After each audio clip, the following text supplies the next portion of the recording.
আতুকা শুনে দিবার হয়েছে নেই যেন আমরা দোয়া করি আমরা দয়া করি যেন সহরা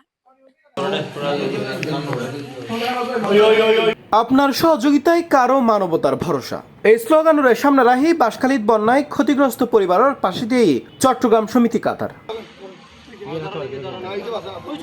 চট্টগ্রামের বাঁশখালীর সাম্প্রতিক বন্যায় ক্ষতিগ্রস্ত 22 পরিবারের মাঝে ঢেউ টিন বিতরণ করই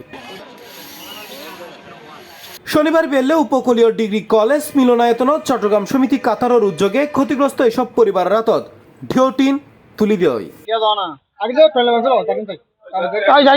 চট্টগ্রাম সমিতি কাতারের সহ দফতর সম্পাদক মোহাম্মদ শওকত আলীর সভাপতিত্বে এবং সহ প্রচার সম্পাদক মোহাম্মদ মঈনুদ্দিন ইমরানের সঞ্চালনায় অনুষ্ঠানত প্রধান অতিথি হিসেবে উপস্থিত আছেন বিশিষ্ট রাজনীতিবিদ ও সমাজসেবক মিশকাতুল ইসলাম চৌধুরী পাপ্পা। বাংলাদেশের সবাই জানে আমরা বাঁশখালীবাসী অনেক দুঃখ দুর্দশার মধ্যে দিন কাটিয়েছি, অনেক কষ্টে ছিলাম, প্রায় কোমর সমান পানি ছিল বন্যায়।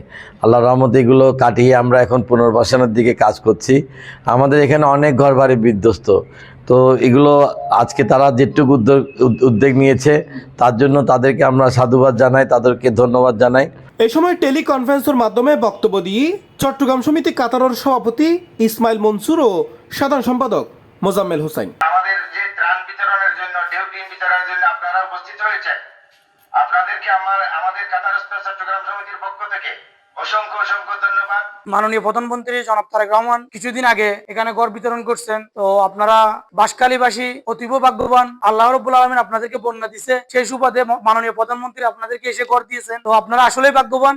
আমরাও ভাগ্যবান আপনাদের মাঝে এসে উপস্থিত হতে পেরে, আমাদের সামান্য উপহার দিতে পেরে আপনারা গ্রহণ করছেন, সেজন্য আপনাদের প্রতি আমি অনেক বেশি কৃতজ্ঞ। অনুষ্ঠানত বিশেষ অতিথি হিসেবে আরো উপস্থিত আছেন আমিনুর রহমান চৌধুরী, দেলোয়ার আজিম চৌধুরী, মুস্তাফিজুর রহমান চৌধুরী, মোহাম্মদ শোয়েব, মঞ্জুরুল আলম, রবিউল হাসান শাবলা সহ স্থানীয় গণ্যমান্য ব্যক্তি ও উপকারভোগী। কিছুদিন আগে আমাদের মানবিক প্রধানমন্ত্রী জনাব তারেক রহমান এসেছিলেন, আমাদের এখানে 110টি গৃহ নির্মাণ করে দিয়েছেন। এটার একমাত্র অবদান দাবিদার হকদার আমাদের প্রিয় নেতা জনাব মিশকাতুল ইসলাম চৌধুরী পাপ্পা। এই সময় বন্যায় ক্ষতিগ্রস্ত পরিবারগুলোর দুর্ভোগ কিছুটা কমে পেলে এই সহায়তা দিয়েই বলে জানাই আয়োজক। ভবিষ্যতে অসহায় ও দুর্যোগ কবলিত মানুষের পাশে থেকে প্রত্যয় ব্যক্ত করে তারা।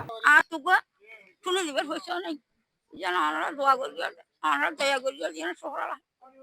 C+ TV Chittagong.